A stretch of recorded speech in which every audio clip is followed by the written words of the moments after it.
semua dalam keadaan sehat dan dalam lindungan Allah Subhanahu wa Ta'ala. Hari ini kita akan belajar di tema 7, subtema 1 tentang perkembangan teknologi produksi pangan. Agar belajar kita mendapatkan keberkahan dari Allah Subhanahu wa Ta'ala, mari kita mulai dengan membaca doa sebelum belajar bersama-sama. Bismillahirrahmanirrahim. Rabbi zidni ilma warzuqni fahma. Ya Allah, tambahkanlah daku ilmu dan kurniakan daku kefahaman. Amin amin ya robbal alamin.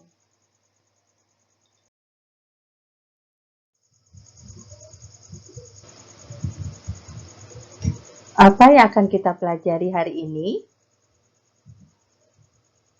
Yang kita pelajari hari ini adalah perkembangan teknologi pangan. Menghargai keberagaman sebagai bentuk pengamalan sila ketiga Pancasila. Volume suatu benda, dan pola irama suatu lagu.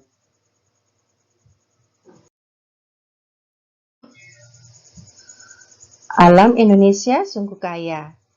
Kacang kedelai, jagung, dan kelapa adalah hasil pertanian. Telur, daging, dan susu adalah hasil peternakan. Semua itu adalah sumber pangan kita.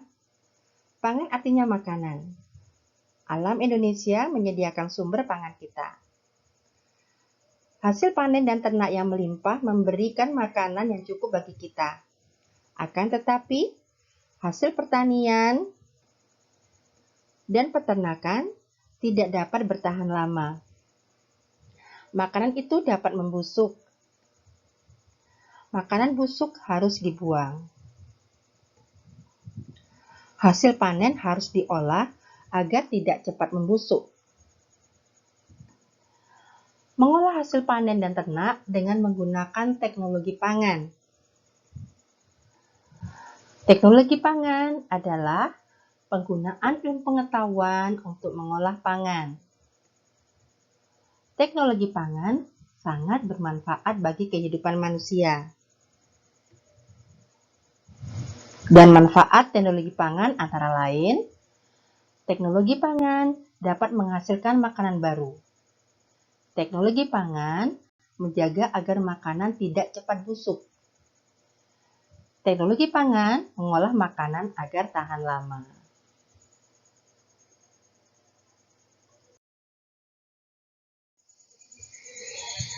Hasil panen berlimpah dapat diolah menjadi makanan baru.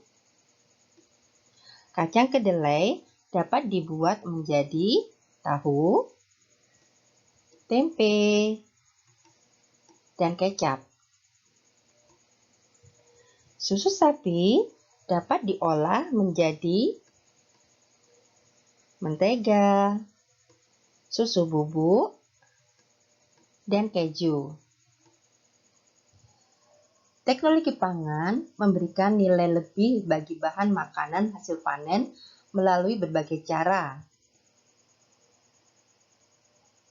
Cara tersebut adalah tekniknya melalui pengawetan, pengemasan, dan penyimpanan.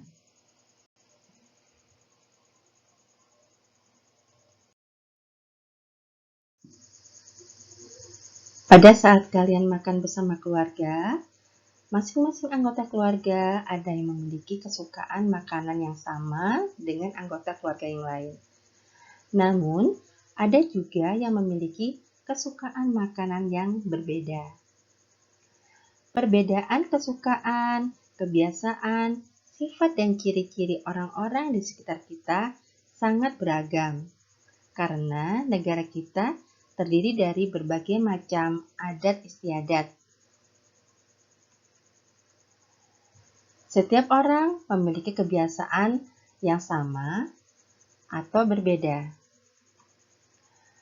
Perbedaan bukanlah hal yang harus diperdebatkan dan dipermasalahkan.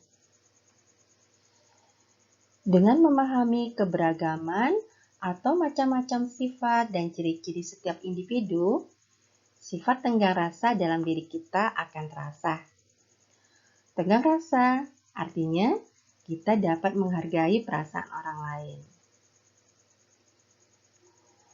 Sikap memahami dan menerima perbedaan orang lain sesuai dengan pengamalan Pancasila. Sila ketiga yang berbunyi Persatuan Indonesia.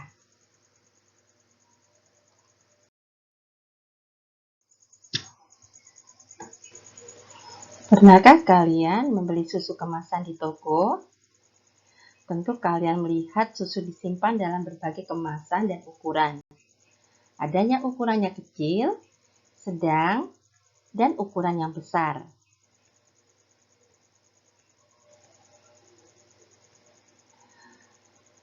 Pada gambar di samping, kemasan A diisi dengan susu yang terdapat dalam kemasan B. Volume kemasan A adalah sama dengan 2 kali kemasan B.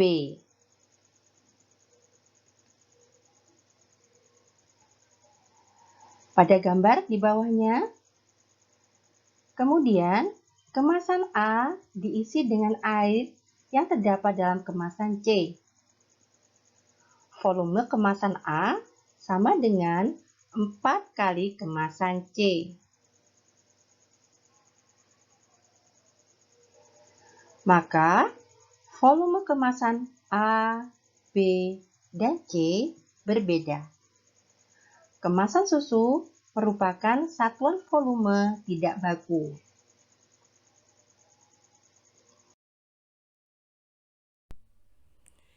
Kali ini kita akan melakukan percobaan volume benda cair. Adapun alat-alat yang kita butuhkan adalah beberapa botol dengan ukuran yang berbeda. 1 buah gelas takar, 1 corong untuk memudahkan memasukkan air dalam botol, air secukupnya, dan gelas untuk memasukkan air dalam gelas takar. Baik, perhatikan cara menggunakannya.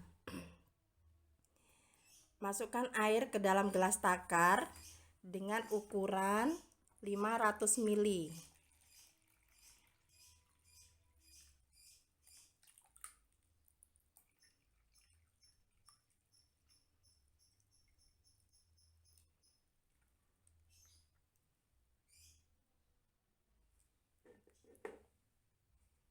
Kita masukkan dalam botol yang pertama, botol yang paling besar.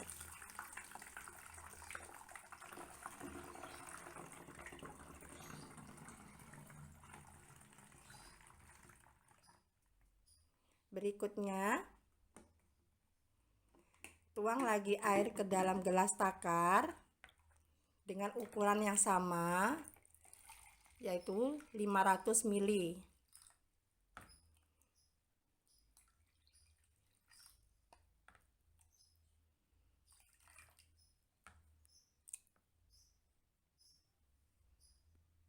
Kita masukkan dalam botol yang kedua.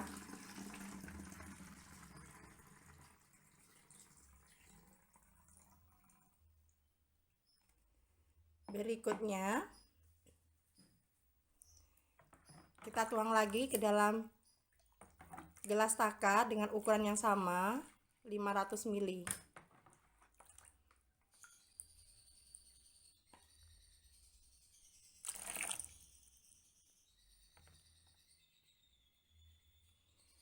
Dan kita tuangkan juga pada botol yang terakhir.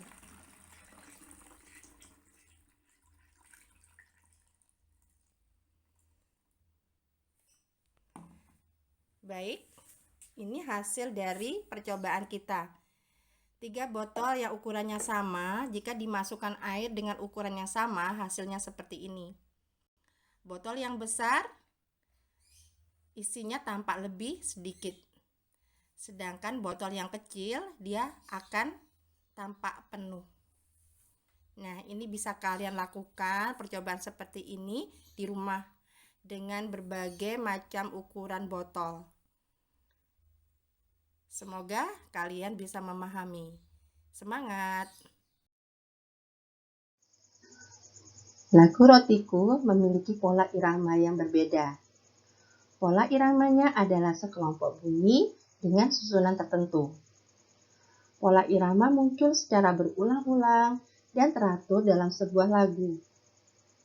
Nyanyikanlah lagu rotiku, kamu akan mendengar pola irama yang berbeda pada setiap bait lagu. Warna yang berbeda pada setiap lirik lagu menunjukkan pola irama yang berbeda. Mari kita menyanyikan lagu Rotiku karya Atim Mahmud. Bersama Ustazah, kita nyanyi bersama-sama. Rotiku persegi 4, kulitnya berwarna coklat, ku tutup rapat-rapat supaya tidak dimakan lalat. Bagaimana? Bisa? Kita ulang lagi sekali lagi ya. Rotiku persegi 4, kulitnya berwarna coklat, ku tutup rapat-rapat supaya tidak dimakan lalat. Saya yakin kalian semua bisa mencoba dan menyanyi. Terima kasih. Alhamdulillah, demikianlah pembelajaran kita hari ini. Semoga semua memahami. Jangan lupa mengerjakan tugas